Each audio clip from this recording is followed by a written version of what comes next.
When did my brother's lies cross the line between jealousy and pure destruction? I used to think that having an older brother meant having a built-in best friend.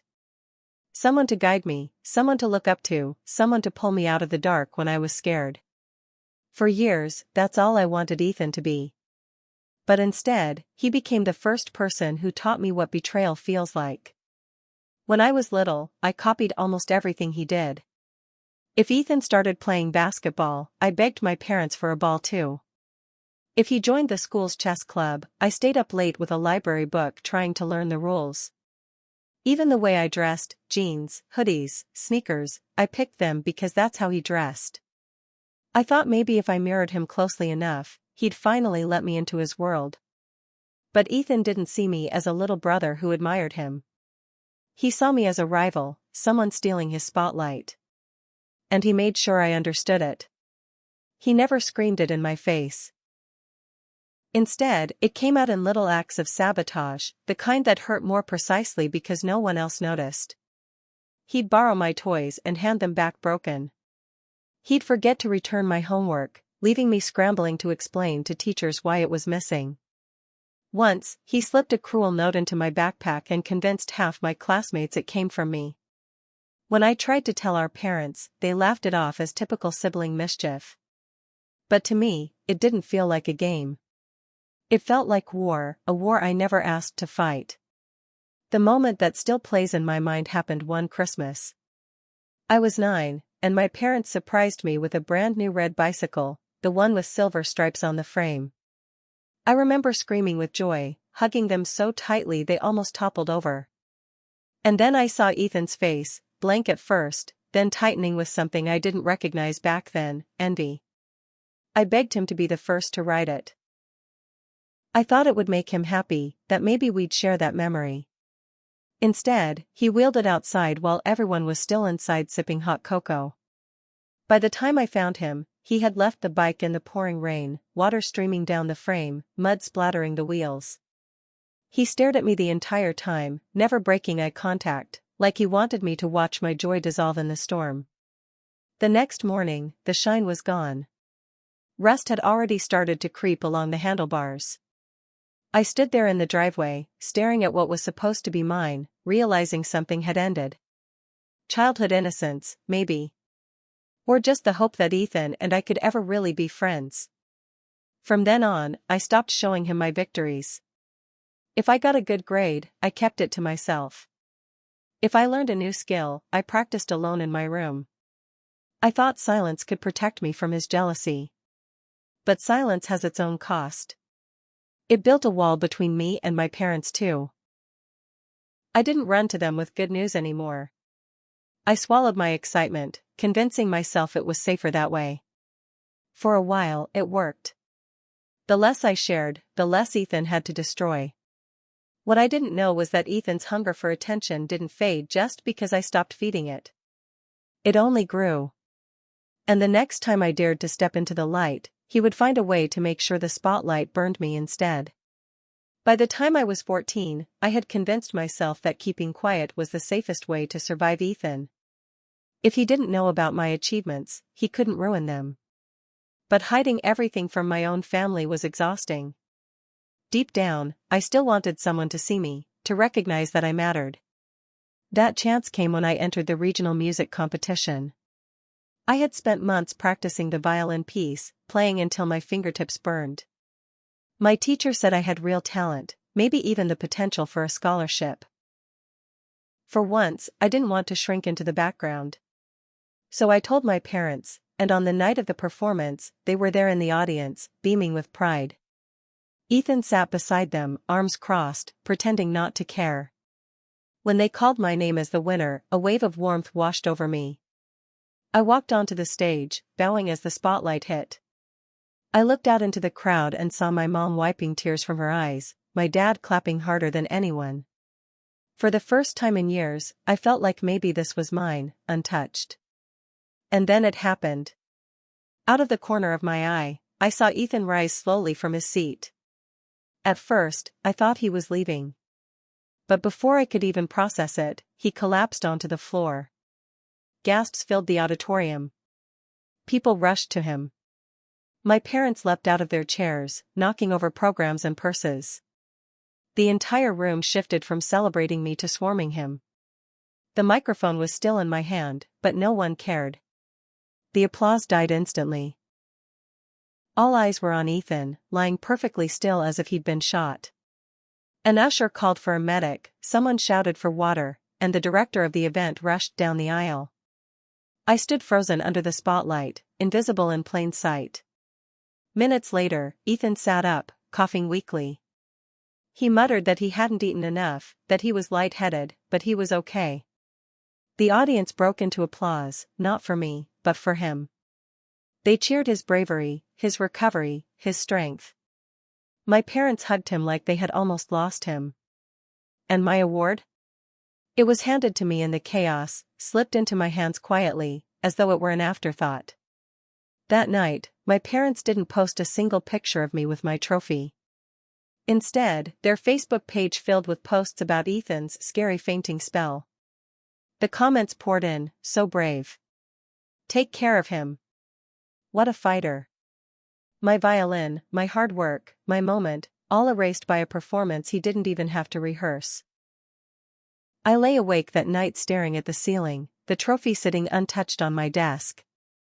I realized Ethan didn't need to practice or prepare. He didn't even need talent. He could steal every spotlight with a single collapse, a single lie, a single look. And no one, not even my parents, would question it. It was the first time I understood the depth of his hunger for attention. This wasn't just sibling rivalry. It was war, and he would burn everything to the ground if it meant standing in the ashes while everyone applauded. From then on, I doubled down on my silence. I promised myself never to give him another chance to ruin something so important. But promises like that are fragile. Because the one thing I could never control was success. And when the Ivy League letter arrived, my silence couldn't protect me anymore. For years I'd hidden my victories, locking them away like fragile secrets that couldn't survive the light. But when I turned 17, something happened that was too big to keep buried. A thick envelope arrived in the mail, crisp and heavy, with a crest on the front that I'd dreamed about since freshman year. Princeton. I tore it open in my room, heart hammering in my chest. The words blurred through my tears. We are delighted to inform you. I'd done it. After years of practicing in silence, studying until my vision blurred, walking hallways where whispers followed me, I had a way out. A future Ethan couldn't touch. Or at least, that's what I thought. I heard footsteps pounding the stairs before I could even breathe in the moment. My mom burst into my room, holding the letter high above her head like she'd found buried treasure. My dad followed, beaming, his eyes wet. They shouted, "We're so proud of you," and pulled me into a hug so tight I could barely breathe. For the first time in so long, I let myself be celebrated. We took pictures, dozens of them, with the letter spread across my chest. Mom immediately posted them online, showering the world with our good news. I told myself Ethan couldn't ruin this. He was out of high school now, working odd jobs. Maybe he'd moved past the need to crush me. But by the next morning, I realized how wrong I was. I woke up to the sound of garbage bags being stuffed in my room.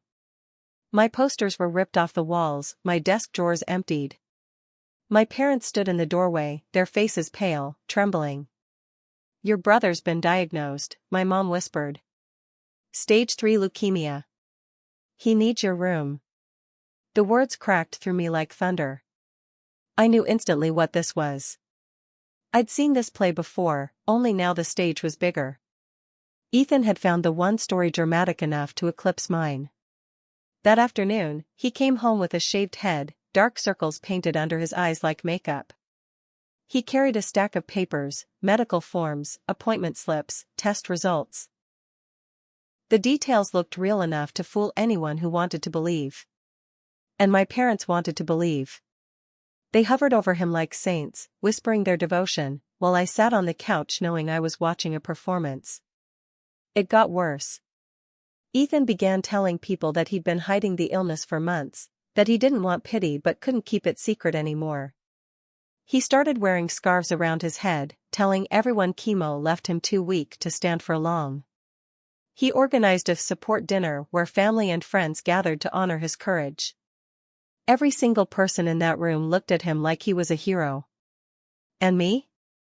I was shoved into the background, serving food, smiling through clenched teeth, while the acceptance letter I had fought so hard for became nothing but a footnote in his grand tragedy. The most twisted part was watching how quickly my parents erased me from the spotlight. Overnight, the photos of me with the Princeton letter disappeared from their Facebook page. Replaced instead with Ethan's brave, smiling face, bald head wrapped in a bandana. The captions read, "Our warrior. Our fighter. Our son." I wanted to scream. I wanted to tear the bald cap off his head in front of everyone and show them the lie. But I knew what would happen if I did. I would become the villain. The jealous sibling who couldn't handle sharing attention with a dying brother. So I kept quiet. But the silence was poison. At school, whispers began spreading again. Someone told my classmates I'd been mocking Ethan behind his back. A girl I'd known since elementary school wouldn't even look at me anymore. And then the letter came from Princeton's admissions office, saying they'd received an anonymous tip about concerning behavior at home. They wanted to review my acceptance. That's when I knew. This wasn't just a lie to steal the spotlight. Ethan was ready to burn my entire future down. And if I wanted to survive, I'd have to fight back. Once Ethan declared himself sick, my life began shrinking inch by inch, like a room closing in with no windows. At first, I thought maybe my parents would eventually notice the inconsistencies. They'd see how he looked perfectly healthy one day, pale and weak the next, how his stories about chemo and treatments never lined up. But instead of questioning him, they questioned me. One evening, after I rolled my eyes at one of his chemo headaches, my mom pulled me aside, her face tight with disappointment. "Why can't you just support your brother? He needs us." My dad chimed in, harsher, "If you can't find compassion, maybe you should see a professional." 2 days later, they had me sitting in a therapist's office. The woman wore a kind smile, but her notebook felt like a weapon. My parents introduced me not as their proud Princeton-bound child, but as a problem. "She's jealous of her brother's diagnosis. She's been cruel. We're worried she has narcissistic tendencies." I sat there stunned, every muscle in my body trembling. I tried to explain, "No, he's lying, he doesn't have cancer, I can prove it," but the more I said, the more I sounded like exactly what Ethan wanted, the jealous, bitter sibling who couldn't stand her brother's suffering. The therapist nodded thoughtfully, jotting notes, labeling my protests as denial. I walked out of that office already branded as broken. At home, things got worse. Ethan took over my room, filling it with cards and balloons from well-wishers. He arranged little gatherings where relatives came to shower him with sympathy. I was expected to serve food, refill drinks, and stay quiet while he told stories about his treatments. He always found a way to twist the knife, subtle comments like, "It's hard being sick when your own sister doesn't care." Gasps from the guests, pitying looks in my direction, whispers that confirmed I was the villain of the family. School became unbearable. Ethan's narrative traveled faster than wildfire. Someone spread the story that I had mocked him at a family dinner, laughing about his bald head. By lunchtime, people were already avoiding me. Friends I'd known since childhood quietly slid their trays to another table. When I walked down the hall, whispers trailed after me, "That's the one. The sister who bullies her brother with cancer." My phone buzzed constantly with notifications, but not the kind I wanted. Screenshots of cruel comments, posts calling me selfish. My acceptance to Princeton, the one thing that had felt untouchable, suddenly seemed fragile. Then came the official letter. Princeton's admissions office said they had received an anonymous report about my behavior at home. They needed to investigate before confirming my spot. I read the words over and over until they blurred. Ethan hadn't just stolen my family. He was stealing my future. The more I tried to defend myself, the deeper the trap became. My parents called me manipulative for pointing out his inconsistencies. Teachers started looking at me differently when rumors reached them. Even in therapy, I was painted as a girl consumed by jealousy. Ethan had built a world where truth didn't matter, only the performance. And he was the star. The lowest moment came one night when I returned home late from the library. My laptop was on my desk, the screen cracked like a spiderweb. The keyboard bent as if someone had stomped on it. Years of essays, projects, and my carefully crafted Princeton application files, all gone. Ethan stood in the kitchen, stirring tea like nothing had happened.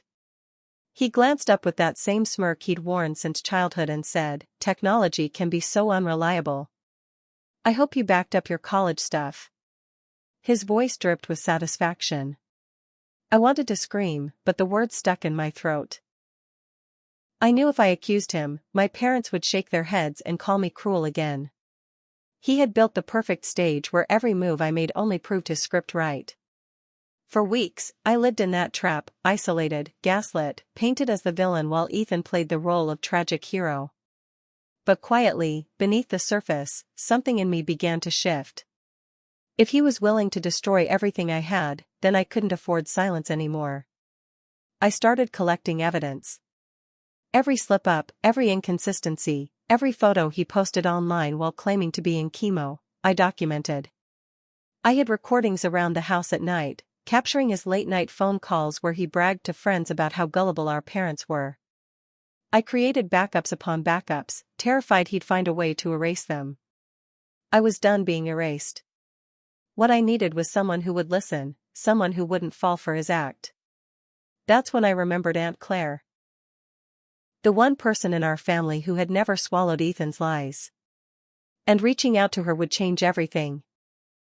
By the time my laptop was smashed and my reputation shredded, I realized silence was no longer protection, it was a weapon Ethan used against me.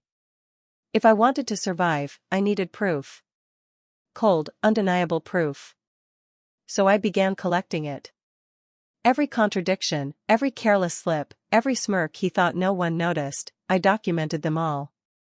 When Ethan claimed he had chemo on Tuesday, then posted a smiling selfie at the mall that same afternoon, I screenshotted it.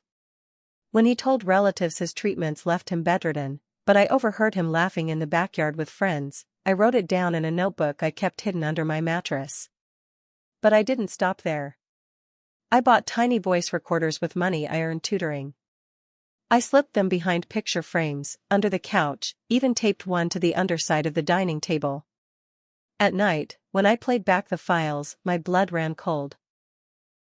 His voice, echoing through the tinny speaker, bragging to his friends about how gullible our parents were. He laughed about how he'd gotten my room, how he'd ruined my college acceptance, how he was milking this cancer thing for all it's worth. The recordings weren't just cruel, they were damning. I backed them up onto cloud accounts, creating duplicates in case he found one and destroyed it. I even saved them under fake names, hidden inside files labeled as boring school essays. For the first time, I had a weapon of my own. Still, I knew evidence meant nothing if no one believed me. My parents had already written me off as the jealous daughter. My classmates had turned their backs. Even the therapist had sided with Ethan. I needed an ally. Someone who could see through his act. That's when I thought of Aunt Claire. Claire had always been different. At family gatherings, she was the only one who didn't gush over Ethan's stories. She caught him in lies no one else noticed, like when he bragged about winning a school spelling bee at a school that didn't even hold them. She had this sharpness about her, a way of cutting through nonsense with a single glance. If anyone could help me, it was her. But reaching her wouldn't be easy. Ethan had started monitoring my phone, accidentally checking my messages, sometimes even answering calls before handing it back. So one afternoon, I snuck out of school and walked to an old payphone tucked behind the gymnasium. The metal receiver was sticky, the booth smelled of rust and gum, but it felt safe, out of his reach. I fed coins into the slot, my hands shaking, and dialed her number. She picked up on the third ring. "Aunt Claire?" "It's me," I blurted before I lost my nerve. Her voice softened immediately. "Honey, what's wrong?" And just like that, everything poured out of me, the forged documents, the shaved head, the recordings, the way my parents refused to see the truth. I spoke so fast I could barely breathe. She stayed quiet the entire time, just listening, steady and calm. When I finally ran out of words, there was a pause, and then she said, "I knew something was off." His story kept changing every time I heard it. First leukemia, then lymphoma, then something else. "Bring me what you have. I'll come this weekend." My knees nearly gave out from relief. For the first time in months, someone believed me. That Saturday, Claire arrived carrying a casserole and a warm smile, pretending she was just there to support her sick nephew. Ethan basked in her attention, spinning his usual tale of suffering. But when she asked to help me organize my room, she followed me upstairs, shutting the door behind us. I showed her everything, the screenshots, the recordings, the timeline of lies I'd built piece by piece. She listened carefully, her eyes narrowing with each file I played. When Ethan's laughter echoed through the tiny speaker, describing how he'd fooled our parents, her jaw clenched. She pointed out things I hadn't even noticed. The medical documents all had the same watermark, the terminology was slightly off, the formatting too perfect. Her years working at a law firm had trained her to spot fakes. "This isn't just a lie," she whispered. "This is a full con." We both knew then that confronting my parents wasn't going to be easy. They were too invested in the story, too afraid to admit they'd been fooled. If we came at them too hard, they'd shut down. So Claire suggested we wait until dinner, when everyone was seated, when Ethan was performing for his biggest audience. That's when we'd strike. The plan terrified me. For weeks, I'd been painted as the villain. If this backfired, I'd lose my only ally. But Claire squeezed my hand and said, "Trust me. It's time someone put an end to his show." That night, as I sat at the table watching Ethan push food around his plate and sigh dramatically about his treatment side effects, my pulse hammered in my ears. The evidence was ready. The trap was set. And soon, the performance that had consumed my entire life would finally begin to unravel. Dinner that night felt like a stage play, and Ethan was the star. He sat at the head of the table, shoulders slumped, voice trembling as he sighed about how chemo had destroyed his appetite. He cut a single piece of chicken into 4 bites, pushing them around his plate with exaggerated weakness. My mom hovered, offering to cook something softer, while my dad rubbed his shoulder like a proud coach comforting his fighter. I sat there in silence, my stomach twisted in knots, waiting for Aunt Claire's signal. My fork felt like lead in my hand. Every nerve in my body screamed to shout the truth, but I kept my mouth shut. This had to be done carefully, or I'd lose everything. Claire leaned forward casually, her voice light. "Ethan, sweetheart, which hospital are you being treated at again? I've got a friend who's an oncologist. Thought maybe I could connect you." The room went still for a fraction of a second. Ethan blinked, then gave a vague smile. "Oh, it's private. You know, I'd rather not burden anyone." Claire nodded sympathetically, but she wasn't finished. "I understand. But what's your doctor's name? I'd love to send a thank you card for all they've done. Just to show appreciation." She even pulled out her phone, as if ready to write it down. That's when I saw it, the twitch at the corner of his eye. He masked it quickly, but I knew. He dabbed at fake tears with his napkin. "I appreciate it, really, but my team wants to keep things confidential. It's complicated." He shoved back his chair suddenly, announcing he needed the bathroom. His footsteps down the hall sounded like retreat. The moment he was gone, Claire turned to my parents. Her tone shifted, firmer now. "Have either of you gone to an appointment with him? Sat in the waiting room, met his doctors?" My mom's hands twisted the napkin in her lap. "He asked us not to. Said he wanted independence." Her voice was small, uncertain. My dad muttered, "He's protecting us from the worst of it." That was the crack Claire needed. She slid her phone across the table. "Then maybe you should listen to this. I held my breath as Ethan's voice filled the room, tinny through the speaker but unmistakable. He was laughing, mocking them, bragging to his friends about how easy it was to fool them, how he'd taken my room and ruined my Princeton acceptance. My mom's face drained of color. My dad's jaw clenched so tightly I thought his teeth might shatter. When Ethan walked back into the room, he froze. All of us were staring at him. "What?" he demanded, his voice rising, brittle. No one spoke at first. Then my dad asked, in that deep, steady tone he used when I was a child sneaking cookies from the jar, "Do you have cancer, Ethan?" The air cracked like glass.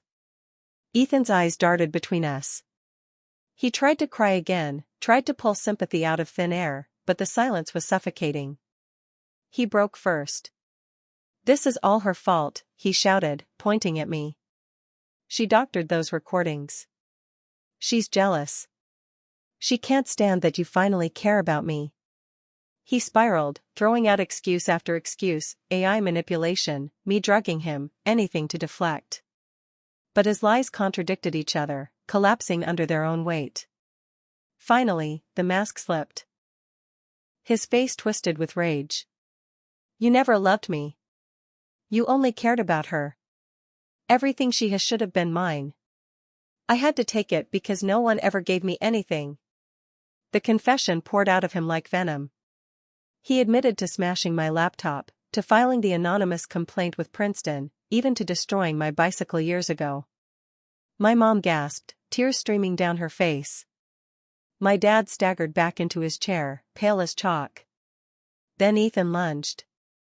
1 second he was screaming, the next he was across the table, his hands reaching for me. My mom jumped up to stop him, but his nails raked her arm. Blood welled instantly, dripping onto the white tablecloth like red roses blooming in fabric. The spell shattered. My dad grabbed Ethan, holding him back as he thrashed and screamed. Claire was already on the phone, her voice calm as she gave our address to 911. The sound of Ethan's rage echoed through the house, raw and animal, spilling into the quiet neighborhood. Dogs barked outside. Lights flicked on in nearby windows. Our dirty secret was no longer contained within 4 walls. When the paramedics arrived, they treated my mom's arm, wrapping it carefully. But they didn't leave with just her. Ethan was still screaming, incoherent now, shouting that I had ruined his life, that I'd stolen everything. They strapped him onto a gurney, his voice echoing down the driveway, drawing stares from neighbors peering through their curtains. And then, just like that, he was gone. The silence that followed was deafening. My mom sat clutching her bandaged arm, sobbing in great, heaving waves.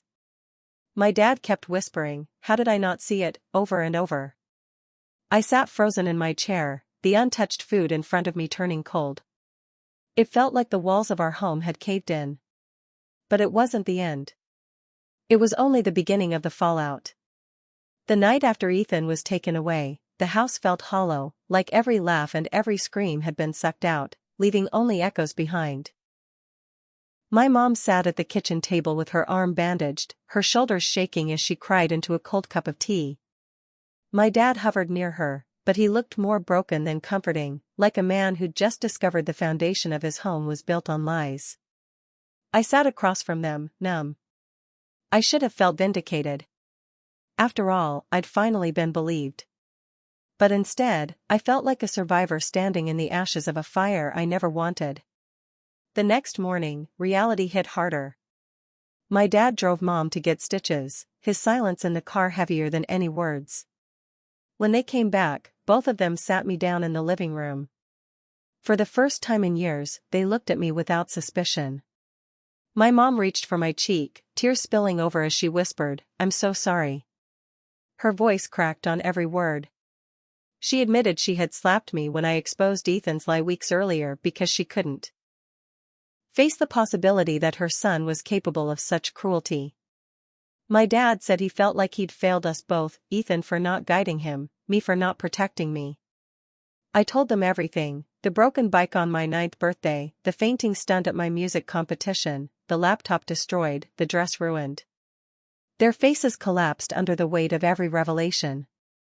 Each story hit them like a fresh wound. My mom sobbed until her chest shook. My dad just kept muttering, "How did I miss it? How could I not see?" We all agreed on one thing: Ethan needed real help. Not sympathy, not indulgence, but treatment. My dad spent hours on the phone, calling facilities that specialized in personality disorders, scribbling notes about programs, insurance coverage, and long-term therapy. For the first time, he wasn't making excuses for Ethan. He was making a plan. Meanwhile, I turned to my own mess. Princeton still hadn't finalized my acceptance after the anonymous complaint. So I gathered everything. The recordings, screenshots, even a statement from Aunt Claire. I wrote a letter explaining how I had been the target of manipulation, not the aggressor. When I hit send, my hands shook, but it felt like reclaiming a piece of myself. Days later, the admissions officer called me directly. She apologized for the confusion and assured me my acceptance was secure. Hearing those words felt like oxygen filling my lungs after months of suffocating. My future was mine again. School, however, wasn't so easy to fix. Gossip spreads faster than truth. Some people believed me after the story broke, but others clung to the image of me as the cruel sister who bullied her brother with cancer. I walked through hallways lined with side eyes and whispers. My old friends trickled back slowly, but the damage was done. I learned to eat lunch with the few who stood by me and let the rest fade into background noise. At night, I studied under the glow of my desk lamp, racing to catch up on assignments I'd fallen behind on. My teachers, now aware of the chaos I'd endured, granted me extensions. It was exhausting, but every completed essay, every improved grade, felt like another stone laid in the path back to myself. As for Ethan, he stayed in observation for 3 days before the doctors recommended an intensive outpatient program. His diagnosis came back: narcissistic personality disorder with antisocial traits. It wasn't a surprise, but seeing it in writing made it real. He wasn't just cruel, he was dangerous. When he finally came home, he didn't apologize. He barely looked at me. He simply moved back into his old room, leaving an invisible line drawn down the middle of the house. We coexisted in silence, breathing the same air but living in 2 separate worlds. And though part of me wanted to believe the storm had passed, I should have known better. Ethan wasn't finished. Not yet. For a few weeks after Ethan came back from observation, the house was quiet. Not peaceful, never peaceful, but quiet, like a predator crouching in the shadows. He kept to himself, lurking in his room, barely speaking at dinner. My parents took this silence as progress. I knew better. With Ethan, calm wasn't safety. It was the eye of a storm. Prom was coming up, and for once, I let myself feel a flicker of excitement. Aaron, a friend from my math class, had asked me to go. Not as a couple, but as 2 people who wanted to escape the weight of senior year and just be teenagers for a night. I found the perfect dress, deep blue satin that shimmered under the light like water at midnight. When I tried it on, I actually saw someone different in the mirror. Not the girl who had been humiliated, not the sister painted as a villain. Just me. For weeks, that dress hung in my closet, a promise that maybe, just maybe, life could be normal. The night of prom, I stood in front of my mirror, curling my hair, brushing on makeup with a trembling hand. For the first time in years, I was smiling at my own reflection. Then I heard it, a crash from my closet. I rushed over, my heart pounding. The dress lay crumpled on the floor, soaked and streaked with a sharp chemical smell that burned my nose. Bleach. White stains bloomed across the fabric like ugly scars, the midnight blue eaten alive. My chest collapsed. All the air left my lungs at once. I knew without a doubt whose hands had done it. I stepped into the hallway just in time to hear Ethan's bathroom door click shut. A plume of bleach still lingered in the air. He had been waiting for me to find it, I realized. Waiting to watch the collapse on my face when I realized my night was over. For a long moment, I just stood there, the ruined dress lamp in my hands. Every bit of happiness I had allowed myself shriveled. I wanted to scream, to pound on his door, to ask him if destroying me was the only thing that made him feel alive. But I didn't. I couldn't. Instead, I called Aunt Claire. She arrived like a lifeline, carrying a garment bag over her arm. Inside was her daughter's old prom dress, emerald green with a simple neckline. Not the midnight blue I had dreamed of, but when I slipped it on, it fit like it was meant for me. Claire stood behind me as I looked in the mirror, pinning stray curls into place with hands that didn't shake. "You look beautiful," she said softly. And for the first time that night, I believed it. Prom itself was everything I'd hoped for. The gym was strung with lights that twinkled like stars, the air filled with music and laughter. Aaron and I danced until our feet ached, our voices hoarse from singing along to songs we didn't even like. For a few precious hours, I forgot about Ethan, forgot about the lies, forgot about the weight of being in a house that never felt safe. I was just a girl at prom, smiling, spinning, alive. When I walked through the door at midnight, still glowing from the night, Ethan was sitting in the living room, waiting. His eyes flicked to the green dress, and I saw it, the disappointment carved into his face. He had expected me to crumble, to hide in my room in tears. But instead, I had gone, I had danced, I had laughed. His sabotage had failed. And for once, it was my smile, not his lie, that stole the spotlight. But victories against Ethan never lasted long. Because just days later, his therapist called a family meeting. Ethan had admitted to ruining my dress, and more. And what she suggested next would change everything. A few days after prom, the phone rang. It was Ethan's therapist. Her tone was calm but unyielding as she requested a family meeting. She said Ethan had admitted to sabotaging my dress, and several other acts of cruelty I hadn't even mentioned yet. My parents exchanged worried glances, the kind that carried both fear and guilt. I could feel my pulse in my ears as we drove to her office that evening. The therapy room was small, with lavender diffusers filling the air and chairs arranged in a perfect circle. It looked peaceful, but sitting across from Ethan felt like sitting across from a coiled snake. He leaned back, arms crossed, avoiding my eyes. My parents sat beside me, stiff and silent. The therapist began by reading Ethan's admission aloud. Destroying my laptop. Filing the anonymous complaint to Princeton. Ruining my dress. She explained that these weren't isolated mistakes, but patterns of calculated sabotage. My mom pressed her hand to her mouth, tears already spilling. My dad clenched his fists so tightly his knuckles turned white. Then the therapist said something that shifted the ground beneath us. This level of behavior can't be managed with outpatient sessions alone.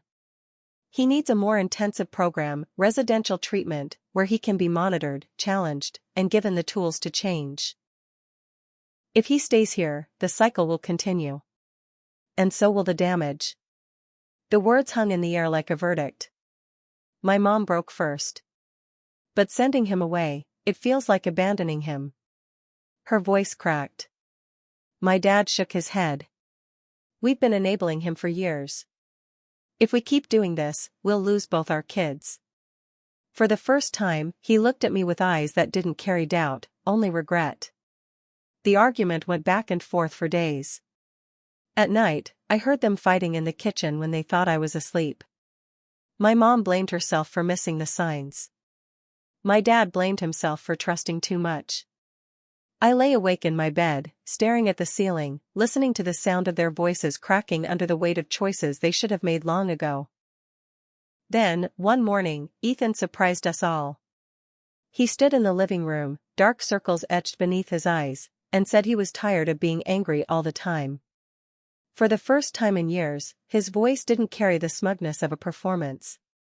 It carried something else, hollowness. He agreed to residential treatment. We drove him to the facility the following Monday. It was 3 hours away, tucked into the mountains, surrounded by gardens that looked almost too peaceful for what went on inside.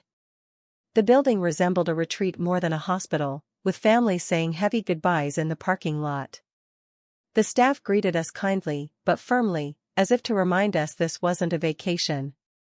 When it was time to say goodbye, Ethan hugged my parents but didn't even look at me. And strangely, I was fine with that. I didn't need his apology yet. I needed distance. As we drove away, I felt lighter than I had in years, watching the mountains swallow the facility behind us. Back home, the house changed. It was quieter, calmer. I moved back into my room without fear, spreading my books and clothes across the space that had once been mine. My parents and I ate dinners together where conversations weren't dominated by Ethan's theatrics. We laughed again, tentative, careful laughter, but laughter nonetheless. It was like rediscovering a family we'd almost lost. Still, therapy didn't end with Ethan's absence. Once a month, we drove to the facility for family sessions. Some days he read apologies from a sheet of paper, his tone flat and forced. Other days, he surprised us with glimpses of honesty, admitting to the jealousy that had eaten him alive since childhood. The therapist reminded us that progress wouldn't be linear. There would be setbacks. Relapses. That trust wasn't something that could be repaired in weeks, maybe not even in years. At night, I started seeing my own therapist, someone who helped me uncoil years of fear and doubt. She told me the truth I had always needed to hear: Ethan's cruelty was not my fault. I didn't cause his jealousy by succeeding. I didn't deserve the sabotage. I wasn't the villain. Slowly, I began to believe her. For the first time in a long time, I could breathe without waiting for the next collapse. But peace in my world never lasted. Because as my future stretched brighter with Princeton on the horizon, Ethan's shadow was still there, looming in the background, waiting for its chance to return. When the day finally came to leave for Princeton, I thought my chest might burst from relief.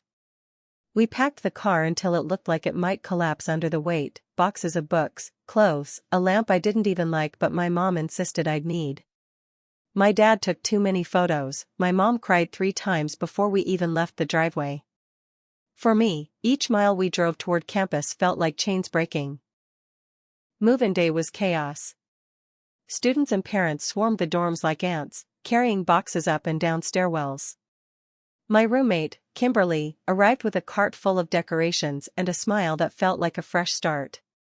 By evening, our room was a messy explosion of bedding, posters, and half-unpacked suitcases. But to me, it was paradise. For the first time in years, I didn't have to lock my door, didn't have to hide my laptop in a safe, didn't have to flinch every time I heard footsteps outside my room. I was free. The weeks that followed were exhausting but exhilarating. Classes were harder than anything I'd faced, but they were mine. Late-night study sessions turned into pizza-fueled bonding with classmates. I joined the running club, rediscovering the sport I'd abandoned back when Ethan turned every victory into a weapon against me. Each mile I ran across campus felt like reclaiming the pieces of myself he had stolen. But freedom came with guilt. Every time I called home, my mom's voice sounded lighter, happier, as if she too was finally breathing after years underwater. My dad updated me on Ethan's progress at the residential program. He said Ethan had started participating, though grudgingly, in group sessions. He was no longer raging every day, though the therapist warned them to expect relapses. At first, I didn't want to hear his name. I cut my dad off, changed the subject, clung to the life I was building. But then something unexpected happened. One weekend, my mom called after a family session and said Ethan wanted to congratulate me on making Dean's List. I braced myself for sarcasm, but when I picked up the phone, his voice was quiet, almost unfamiliar. "Good job," he said. Just that. 2 words. No smirk in his tone, no venom laced between the syllables. It startled me more than his cruelty ever had. The calls became occasional after that. He'd ask how my classes were going, and sometimes he even listened. Once, when I admitted I was struggling in organic chemistry, he offered to help. I laughed at the idea, Ethan helping me, but he reminded me he'd taken it at community college before. Out of desperation, I emailed him my notes. His feedback was clear, patient, almost kind. My next exam score jumped a full letter grade. I didn't know how to process it. Part of me wanted to believe he was changing. Another part of me braced for the inevitable sabotage, the mask I was sure he'd pull off at the worst moment. Back on campus, life kept moving forward. I joined the honors program, made real friends who knew me not as the sister of a liar, but as me. Nobody looked at me through the lens of his drama. I was rebuilding, brick by brick, a life outside his shadow. And yet, the shadow followed in small ways. Ethan wrote letters home, saying he was trying. He admitted to the therapist that he had spent years resenting me, that jealousy had poisoned him. My parents told me these things carefully, like handing me fragile glass, unsure if I wanted to hold it. Some days I did, some days I didn't. By Thanksgiving, Ethan was granted a supervised home visit. He looked healthier, less like the gaunt figure he'd performed at dinner tables. We sat across from each other at the family table like strangers forced into conversation. To my surprise, he asked about my classes, my running club, my roommate. His questions weren't sharp. They were simple. And when dessert came, he thanked my mom for the pie. No scene. No sabotage. Just a quiet meal. When he left that night, I didn't hug him, but I did wave. It wasn't forgiveness, but it was something. Freedom had given me the space to breathe. Distance had dulled his claws. And for the first time, I wondered if small steps forward, tiny reconciliations, might actually be possible. But as much as I wanted to believe in change, part of me knew healing in our family wasn't complete. Because behind every quiet dinner and cautious phone call lingered the question that still haunted me: was this the beginning of something real, or just another performance waiting to collapse? Looking back now, it's hard to believe how much of my life was swallowed by Ethan's shadow. For years, I thought being a good sister meant forgiving, overlooking, letting him take what was mine so he wouldn't lash out.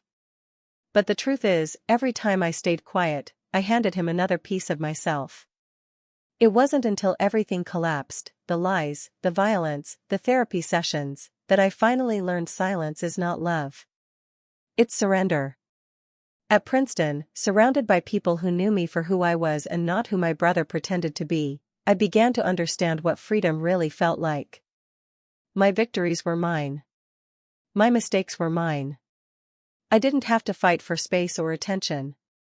For the first time, I could breathe without fear of being erased. But healing wasn't just about escaping. It was about facing what was left behind. Family therapy forced us to peel back the layers we'd buried for years. My parents had to admit they enabled Ethan, blinded by fear of losing him. My mom cried in every session, guilt pouring out of her like a dam breaking. My dad finally admitted he had chosen denial because it was easier than facing the truth. And I had to learn to speak without apologizing for my own existence. Ethan, he changed, though not in the miraculous way people like to imagine. He didn't transform into the perfect brother overnight. He stumbled, relapsed, said things he shouldn't have. But there were also moments, small, fleeting moments, where he showed me glimpses of someone different. The night he proofread my essay without trying to sabotage it. The Thanksgiving dinner where he asked about my classes instead of mocking them. The phone call where he told me, simply, that he was proud. Do I forgive him? Not completely. Not yet. Maybe never in the way people expect. Forgiveness isn't a switch you flip. It's a boundary you choose. For me, forgiveness meant deciding he no longer had the power to define me. That his lies, his jealousy, his sabotage, none of it determined my worth. The scars he left are still there. I see them in the way I double-check locks at night, in the way I flinch when someone praises me too loudly, in the part of me that waits for the rug to be pulled out from under my feet. But scars are proof of survival. They are reminders that I walked through fire and came out the other side. My family isn't what it used to be. Maybe it never will be. But it's also not the battlefield it once was. We're learning, slowly, painfully, to rebuild. To sit at a table without flinching. To laugh without waiting for the floor to collapse. To exist together without cruelty. Ethan and I aren't close, but we're no longer enemies. What we have is fragile, imperfect, stitched together with apologies and caution. And maybe that's enough for now. Because life isn't about erasing scars. It's about carrying them without letting them control you. It's about learning that survival itself can be a kind of victory. And in the end, that's what this story is. Not about a brother who tried to destroy me, but about a girl who refused to stay destroyed. Sometimes the people who are supposed to love us most are the ones who leave the deepest scars. But scars don't mean the end, they mean survival, proof that we made it through. My story isn't about what my brother took from me. It's about what I refused to let him keep. If this story moved you, don't forget to like the video, subscribe to the channel, and hit the bell so you never miss the next chapter. Your support helps us keep telling stories that matter.